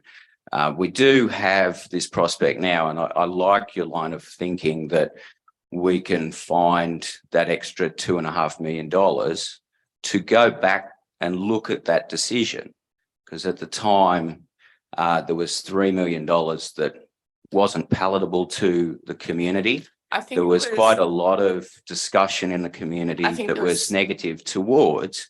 And so pressure at the time suggested that wasn't a very good decision to make on the airstrip. And so it was chosen by the councillor group to not go ahead with that debt funding. We now have a position where it's going to be $5 million, we said, could be $6 million if we have cost blowout. Where we ourselves have to decide whether we take on that $2.5 million debt or $3 million debt. As we've discussed, we've got interest rates going up. So to me, that's not palatable. I did get feedback from a lot of the guys flying their big planes over the Scone race day, and it's not ideal, but they were happy with the airstrip as is. They would love to see an upgrade, and I think that would be positive to the airport users, definitely. Palatable for us to go into debt for another $2.5 million. No more than it was palatable for us to go into debt $3 million back in the time, and this is a community issue now where past engineering has caused cost And blowouts. decisions. Yeah, and that's not something we can control now. So now we have to decide, do we go into debt to improve this facility for a few users at the cost of the community? And like I did say, like, I really like your line of thinking that we can find that $2.5 million somewhere. Unfortunately, it's not buried in the books. It's been voted against. But if we can find that, I think that'd be a great asset for, there's two main users out there. They're very valuable within the community, but I don't think the community itself will benefit from excess debt load now. It's not quite my question. My point was, there was a saving of 2.9 made on the runway. There was $5 million allocated to that. What I've just heard from Wayne was that there was a way up that we also had to do taxiways and other infrastructure, and the money was redirected there. What I'm saying is, by redirecting that money there, it now means that we're having to re-examine the runway. At the time, there were questions about the validity of saving money on the runway. If we're going to cost cuts anywhere, Just that it point would be of on the order for a runway. second. No one's re-examining the runway. There's no re-examining of the runway. The runway passes every CASA test. That's not what I'm saying. We're looking You for just another. did say that. I'm we're sorry, looking for another councillor. 2.4 million. Councillor, to you redo just the said that runway. we're re-examining. We're not looking for anything. The state government has offered up a set of money, which Yeah. I believe, and federal government, and I believe Mr. General Manager, and through you, Mr. Chair, I believe the General Manager is actually making the recommendation. I'm sure he's hoping that I'm going to get this right, that we don't take it. Because we're not going to fund it dollar for dollar, which is what it is. So we were offered, we were told that to redo the runway now would be 5 million to do it in hot mix. We were offered money from the federal government. So what you're saying now is we're looking at rejecting that because we don't know where we'll find the remainder. Is that the case? Mr. Chair, there's nothing wrong with the runway. It's serviceable and it has passed CASA's test. So we have gone out to the federal government and said a nice thing to do would be to put an asphalt seal on the current spray sealed surface, because that would be great from a serviceability point of view, and it would address the users' complaints about loose stone. However, as I said, there's no current safety issue with the runway. We don't have to do it. It's a nice thing to do if we had the money. The federal government has made a grant application available to us up to a maximum spend of $5 million, but they will only provide 50%. It's actually 4.9 or 4.89 something, but let's talk round millions, 5 million. That means we need to find $2.5 million if we wish to accept that grant application. At this stage, I'm not willing to suggest to this council or recommend to this council it goes into further debt, because it's not a must-have. If it was a must-have, that would be fine, but it's not. As we've already heard this morning on the radio, the number of users at the airport, whilst it's important for 2 or 3 large users, it's not a huge usage, and there's no, immediate requirement to upgrade that runway. So if we can't find matching funds from another grant application, or either the users, and I can't see the users contributing, then the reality will be that we won't be able to take up the $2.5 million grant application from the federal government. So just to be clear, I thought we were looking not to dollar match, but to get that funding from elsewhere as well, so that we had the total 5. And I've got Wayne sitting beside me saying, yes, that was the plan. Is that the plan? There is no grant applications available at present. We will continue. We've got 3 years to spend the money or take up the grant application. We're looking for matching funding from the state government, because that's the most likely location for the grant funding to come from, but there's no applications or grant application processes at the moment that we've been able to identify. The other problem is, if we take up state government funding, the federal government rules are that they reduce their funding contribution from 50% to 30%. So in fact, when we go to the state government, we have to say to them, we don't want you to give 50%, they have to give 60 or 66. So the rules change if the state government makes a contribution as well. And just to be clear, at no stage was I suggesting we take out an extra loan. Thank you, Mr. GM. Just to clarify back on the taxiway side of things, that the taxiways were part of the overall project. And when the actual budget came in from the tenderers, the actual the amount that they were quoting, it was in excess for the whole package. So the taxiways were in, the airport was in. It was a decision at that point in time, what you could cut out of the mix. So that's where the taxiways were always in. They were never redirected to the taxiways. The taxiways were actually in the overall scope that they came back with. So, and after the expert advice, as I said earlier, the runway was the one that that we could have the saving on to bring it back down from, I think it was 15 million back to 12 million or something like that. It might have been 13.5 back to the 11 million. It was around those numbers there, if I can remember rightly. A fair while ago though, when I was thinking of that. But overall, it's one of those things that was at that point in time decision that was made effectively coming through. Righto. So continue on, Mr. Chair. Here we've got our KPIs. We've got an amber indicator and then our 2 green indicators there. So overall, our bridges on pages 148 to 149, here we've got no votes or surrenders. Overspent at the moment, which is a good thing because that's our program ahead of schedule. So we've actually got a couple of bridges that we're further in front than what we anticipated, which is quite good. But it also includes Cameron Bridge. So that's one where we have to reallocate. That's our reallocation coming through. The other KPIs on 150, 2 green indicators and 1 amber indicator. Here we've got one red indicator, I beg your pardon, and it's mainly in regards to concerns and conditions of our bridge network. So hopefully the replacement may improve our customer requests about our bridges. So moving forward.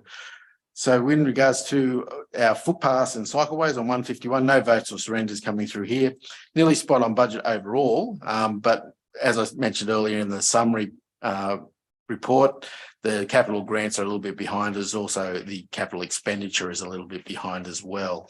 But apart from that, nothing to highlight. And that's pretty well predominant that's in our KPIs as well. So we've got two red indicators coming through for our footpath network.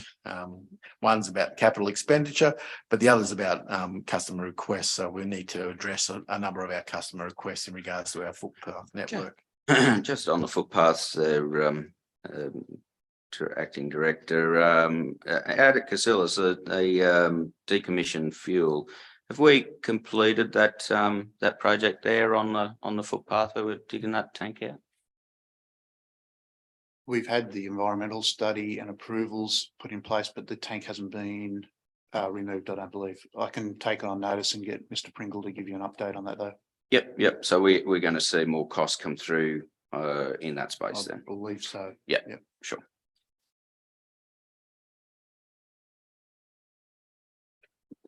Okay, moving down to state roads. Here, as I mentioned earlier in the summary page on 153, no votes or surrenders. And as you can see, the expenditure has jumped right up. Our revenue streams are pretty constant. So obviously we've just a timing in regards to invoicing Transport for New South Wales for the works that we've undertaken already to the end of March. KPI side of things, we've got 2 red indicators there. So the guys will just have to try and pick up a little bit in regards to the percentage of operational maintenance and work orders being completed, as well as lodging the claims into the system. Moving into regional roads on 155, no votes or surrenders. Here we overspent again, mainly due to a lot of our capital expenditure, which is the main road 105, which will have a vote coming through in April, being roads to recovery funding for it. And also the regional road maintenance. With the flood damage works that now have been approved, we'll be able to apply a vote against that, against some grant funding we've achieved for that. So both those items will be covered by funding. Just on the Marywall Willertree Road, when the initial $5 million loan was taken out for the Marywall Willertree Road at the extraordinary meeting, how much of that 5 million have we spent on the Marywall Willertree Road today? Overall, the actual the loan that was taken out was for road infrastructure related to 358 plus 62, which is Bullen Road. At the time when we took the loan out, there was no matching funding for Bullen Road, and effectively we had to match it with $3 million in funding. So effectively the loan facility paid for council's portion of that, and obviously that was an emergency thing. We didn't have time enough to actually go out and get any more loan funding, especially with once Willertree Road closed, heavy vehicle had to get to town and onto the main highway. The other $2 million has been used towards undertaking a lot of the pre-work that was done over at Willertree Road. There was an environmental issue with the material sliding down the hill, so we had to go through and actually remove all that. So we've well and truly spent the 5 million. Moving on down to our KPIs. So 3 green indicators and 1 amber indicator coming through for our reseal network, which will catch up hopefully with the extra spend coming in. Local roads, here we've got well and truly outside of our budget spectrum by about 1.5 million. Main reasons for that is again items that will come through due to timing, which is roads to recovery, which is about nearly 700,000 of it, plus also our flood damage works that come through. So we've secured all that funding now, so we'll be able to bring in the votes for that those works that were done. There's a number of capital works projects that are being undertaken as well, and there's a bit of timing issues in regards to some of those coming through the mix, as well as some works that had to be undertaken, like at Stansted Close, and finalisation, and a bit of the extra work for design in regards to Hunter Road and Barrington Forest Road, which effectively is all grant funded as well. So effectively, we're covering off all our overspends through other funding means. Moving into our KPIs on page 159, here we've got 2 green indicators and 3 red indicators.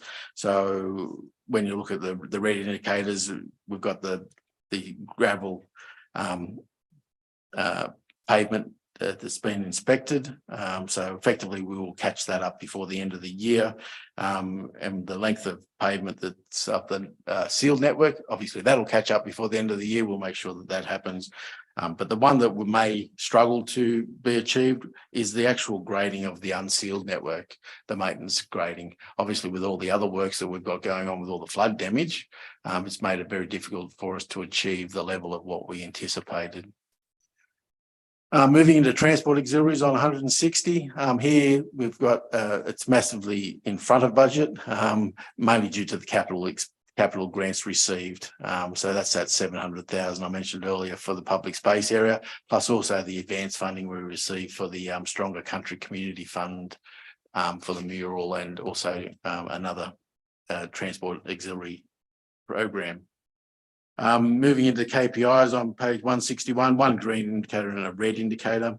So overall, with our line marking, we've actually undertaken a lot of line marking during April and May with our reseal network. Moving into our water supplies on page 162 and 163, here no votes and surrender, nearly spot on budget when you look at the significant budget we've got here. A little bit behind, mainly due to our user fees and charges coming into the mix. Cost of actual operations is a little bit higher than anticipated as well. So we'll be looking at those costs to make sure that there's no capital expenditure in those areas. But apart from that, nothing else to highlight there.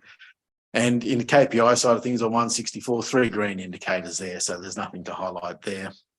Moving on to our sewer network. So overall, no votes and surrenders coming through. We're in front of budget at the moment in regards to our sewer, mainly due to the capital works program. So as you can see, we've got sewer relining items happening there in 1162, 4473 and also 4536. So when you add all those up, it nearly comes to $400,000. But we also got some mains and manhole replacements. So we'll look at those programs and actually probably do some votes to defer some of those out of the system, because in regards to the mains renewals, because it's more reactive works than proactive works. Moving into our KPIs on page 167, here we've got 1 green indicator, 2 red indicators and an amber indicator. So obviously with the capital works program a little bit behind, a fair bit behind actually, we've got red indicators driven from that.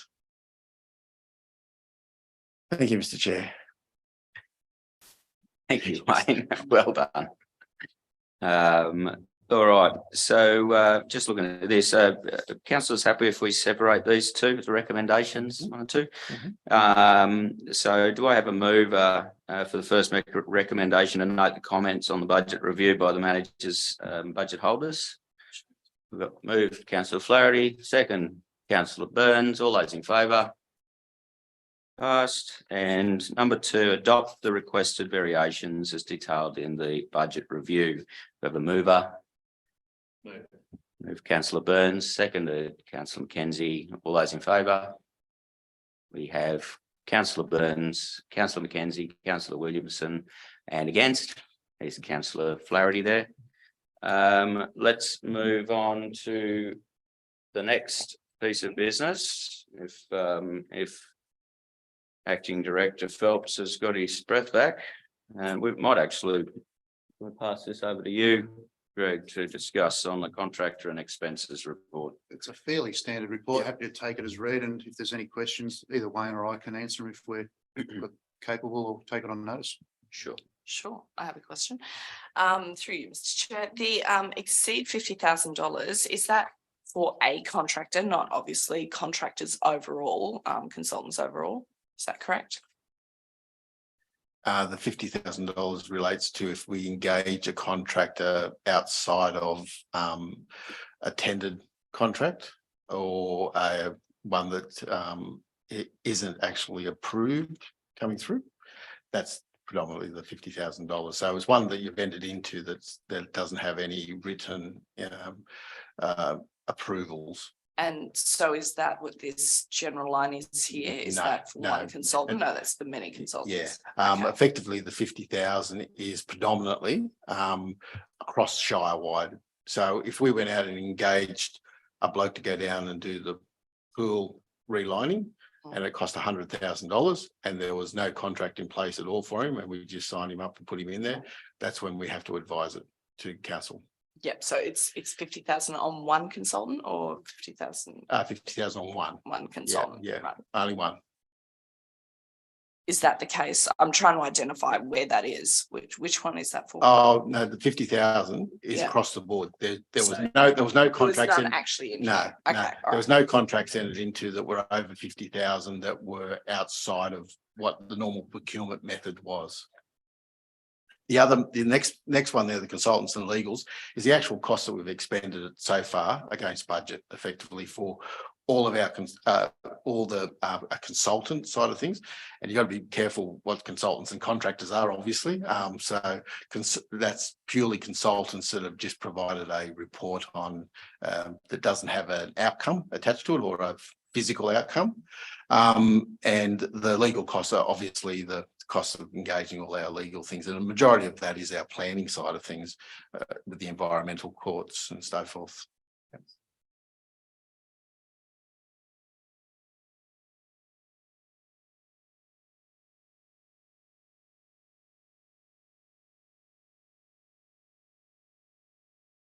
It's fine altogether. It's just no.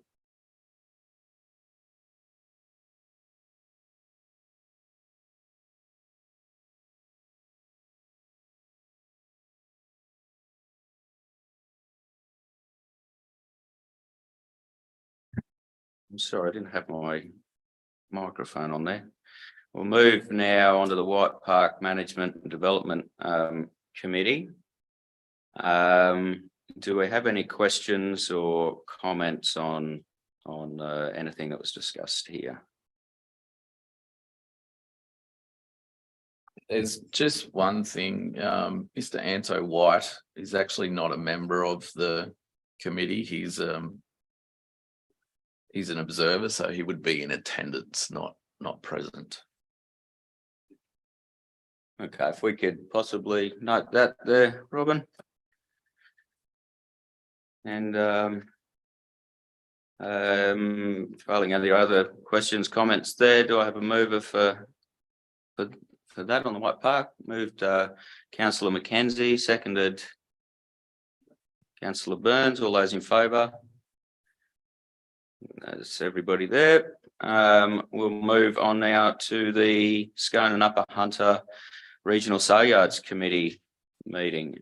Do I have any comments or questions on this committee?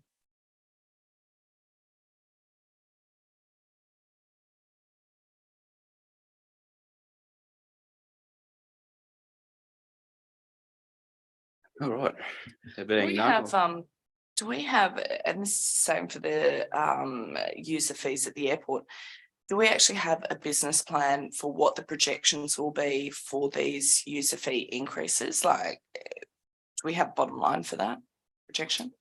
In regards to the total dollars and cents, Yeah, councillor, or is Yeah, it? how do we think this will improve the budget position? Like, what is the number? Yeah, well, effectively, it's based on head times by Sure. the budget number. Yeah, so what's our projection? Like, So we're doing next this in hope to Yep. earn more money. Yep, So- so there's a gradual increase over the course of the next probably 5 years. And I think next year we pitched 38,000 head going through, if I remember rightly. Then that increases obviously maybe to 40 and so forth. I can get you the actual budget numbers that we use to come That through would be for the good, next. because I'm not years. comfortable voting on user increases if I haven't seen, like, I'm comfortable in principle with user increase. Yep.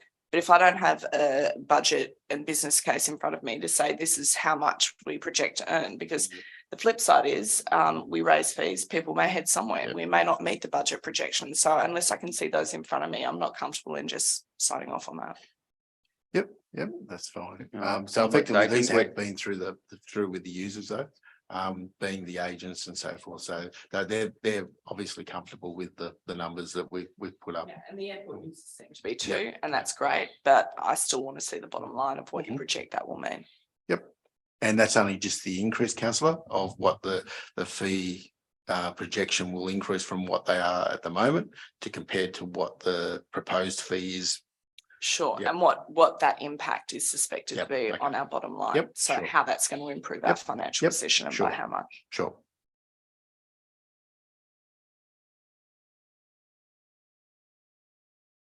all right, do I have a mover? Move for those. Moved Councillor Burns, seconded Councillor Mackenzie. All those in favour? Councillor Burns, Councillor Mackenzie, Councillor Williamson. All those against? Councillor Flaherty. We'll move on to a property update here. And do we want to discuss? Sorry, point of order. Councillor Flaherty, all this information is available to you at briefings. We have been through this. The rest of the councillors have been through this. We've been through this with the community except for Moon Ann. They're the only one left. I don't think it is all available in briefings because I've been sent the briefings and it's not in there. If there's information being shared, no, I'm being shared the briefings online. So if there's additional information, then I think that's problematic because all councillors to be given the same briefing, and I've been assured by the general manager that that is being provided to me. So I'm not sure what the problem is. We just Mr. Chair, Yes, all sorry. the briefing notes are put onto LG Hub, so they're available for all councillors. and being part of that committee, I'm obviously privileged to be present and listen, but I think we've got on that front, we do have the minutes of that meeting, and perhaps we could be advised if the meeting minutes need to be improved somewhat. So there's greater understanding there. It does have discussion within the minutes here. We discussed with the users quite extensively that price point, and I've also no question about the that. matters. So yeah, I appreciate probably your stance, because it is really important that we have a good overview over these costs for our residents. But I I'm not think there's disputing the rate probably increase. enough I'm not there. disputing the increases, no, and clearly no. the community is supportive of it, so that's fine. Yep. But there should always be the overall business case that I'd like to see. Sure. So, okay. Righto, thank you, taken. And yeah, if we could move back, just after that little interlude, we'll go back to the property update.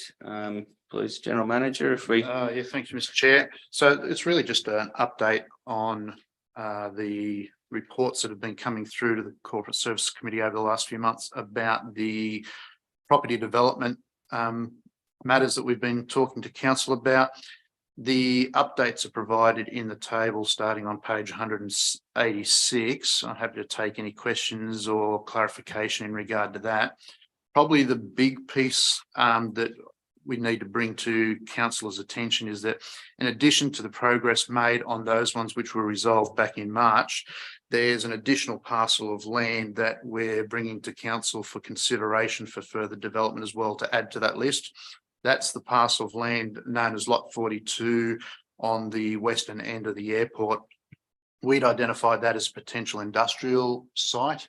It may still could be used for industrial, but during the conversations with the airport users in April and also at the Depot meetings in Scone, a number of the users have said to us they'd prefer that to be utilised as air park. That's part of our LEP already identifies that, so it's already part of our long-term plan. So we're bringing this to council now to bring this forward to say, do we have endorsement from council to start to explore that as well as the expressions of interest that we've already developed and are in the back. We've drafted an expression of interest for this, but we won't go out to the community until we know that council has given endorsement. So that's an additional site that the council hasn't yet considered. The other sites are all ones that you've considered in previous meetings, and at the back of or it's part of the attachments to this report, we've got a number of expressions of interest. Two of them, one is out.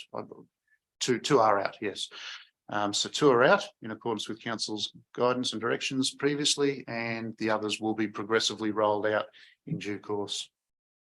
But happy to take any questions from anyone who might need some clarification around processes or the works that we've got that in line. Yeah.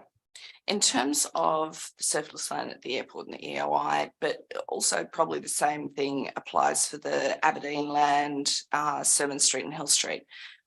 What are the likely costs to develop this? So I know it's great if they're sold and they're all developed and so forth, but there are costs associated. So do we have a breakdown of costs projected to be associated with these developments? Not really, council, because that's the purpose of the expression of interest. The expression of interest asks for the developer to come to us. So the expression of interest is council provides the land, the developer provides the improvements to the land.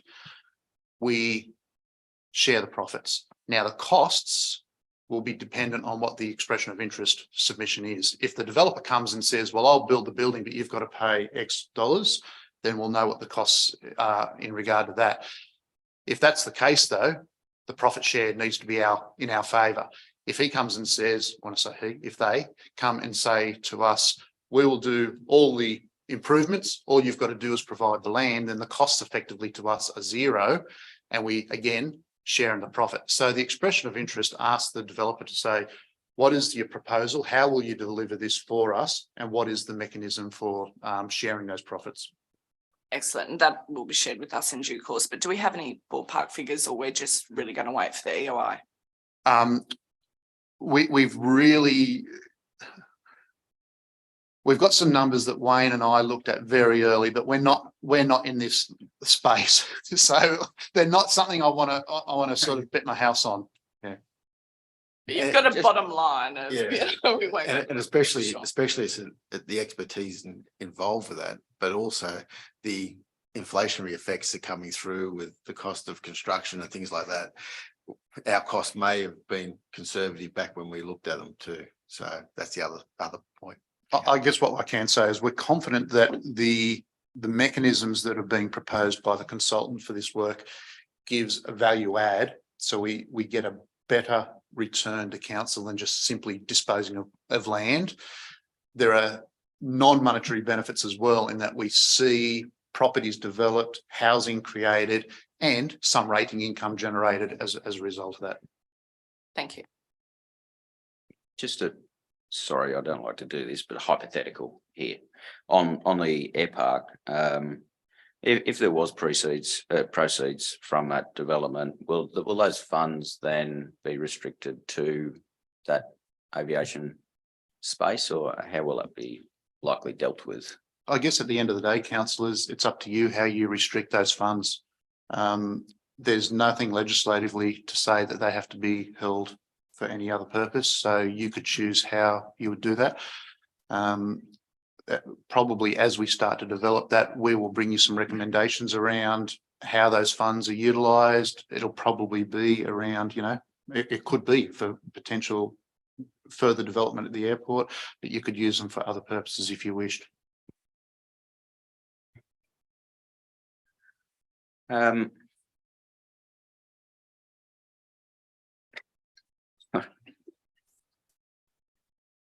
think just on the side there, Councillor. All right, we're happy to go. I'm thinking here if we're happy to split these into sections on the recommendation,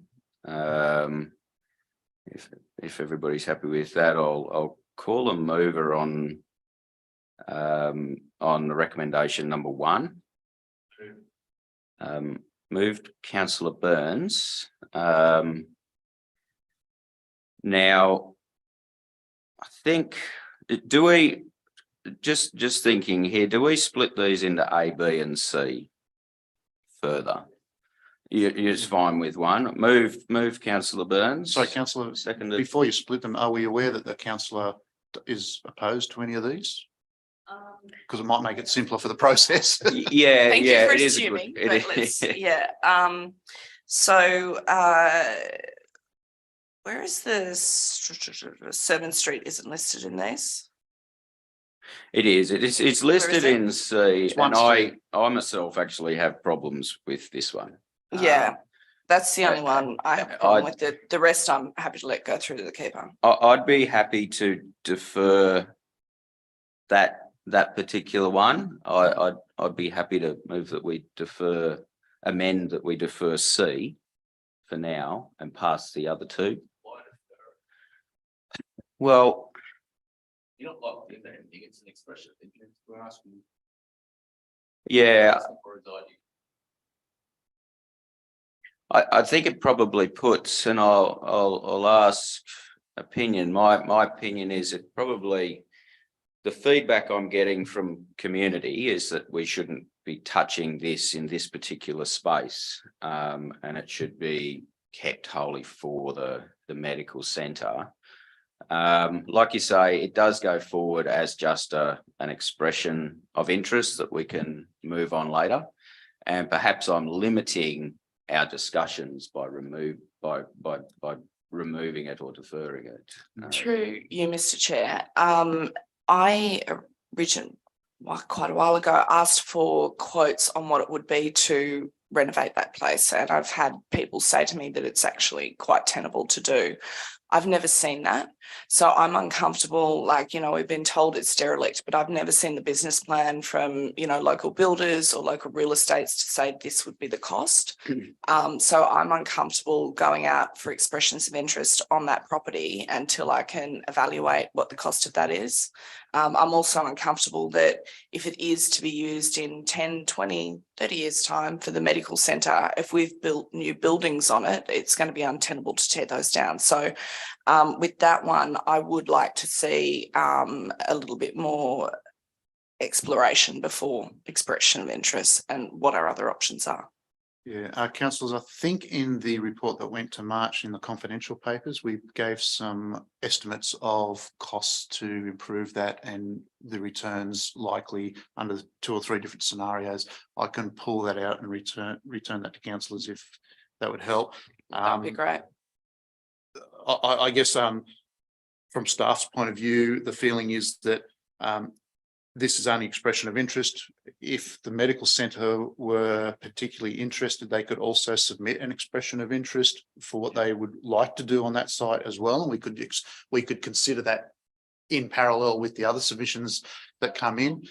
But Well, I wonder on that front, I'd be more than comfortable under those terms to go forward with that, as long as perhaps if it was expressed that we went to the medical centre first on that expression of interest and took their advice firstly. well, we can extend the EOI to them and ask them if they're interested, they can make a submission. Is that Yes, through the chair. Yes, no, that's fine. We can put the expression of interest to the medical centre as well as to the public. So you can do a private entry as well. It's all good. And through you, Mr. Chair, it may be that the medical centre are not interested in developing it right now. I'm more looking at long-term, 15, 20 years down the track, when suddenly we need something and we've got something else built on it. That's my concern. Yeah, definitely. And I also, I think through what we've just discussed, I'm now comfortable with the idea that we go out and have a look at it. And if we prioritise the medical profession first, and then we can come back with any particular ideas. I think there just needs to be some movement in that space, though. We need to either dispose of that building, renovate that building, or modify it. It's going to become a health hazard shortly, which is not what we want right next to the medical centre. So on that, if we're happy to go forward under those terms with James's original, you moved that, didn't you, James? Yeah. Can I have a seconder for that? Seconded, Councillor Flaherty. All those in favour? All in favour there. And we'll now move on to number 2, the expressions of interest in 97 Hill Street and 47 Stafford Street and 98 Hill Street as well. Move Councillor Burns, seconded Councillor Mackenzie. All those in favour? All those are in favour of the motion. And number 3, we call for expressions of interest for the development of Lot 42 for the airpark development at the Western End of Scone Memorial Airport. We'll have a mover on that front. Councillor Mackenzie, and seconded Councillor Flaherty. All those in favour? I think that's really exciting that we make a bit of a move on that. All right, so now number 4, remove all terms of easement. Could I get a further explanation from the General Manager on that front? So councillors, we have land that we've already developed on the airport, airside land. Okay. And a number of those parcels being sold, but we had 3 still remaining for sale. We've had a couple of inquiries of those remaining final parcels recently.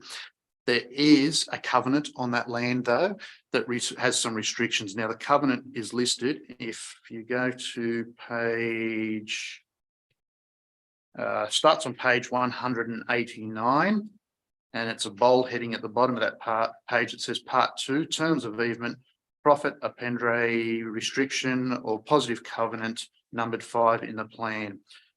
The various purchasers have brought to our concern the predominantly this covenant. I think mainly in regard to Part C, which is the maximum dimensions of a building they can put on there. We don't really have a concern if they want to exceed the dimensions, provided it's within the parcel of land and it meets our planning requirements. Sure. Why do we want to put additional red tape on somebody through a covenant? So we're happy to have those covenants removed. It's our land. We have the powers to remove that, but we need a council resolution to do so. Why was the covenant there? I couldn't tell you. It was developed many years ago, and I'm not a big supporter of covenants. I like to let the planning legislation guide planning. There may have been a reason at the time, but running this through our planners, they're more than happy to have those covenants removed. Righto, do I have a mover for number 4? Move Councillor Flaherty, seconded Councillor Burns. Thank you, Councillor Burns. All those in favour? All 4. Righto, thank you. And that's just on top of there, very exciting to see Aberdeen.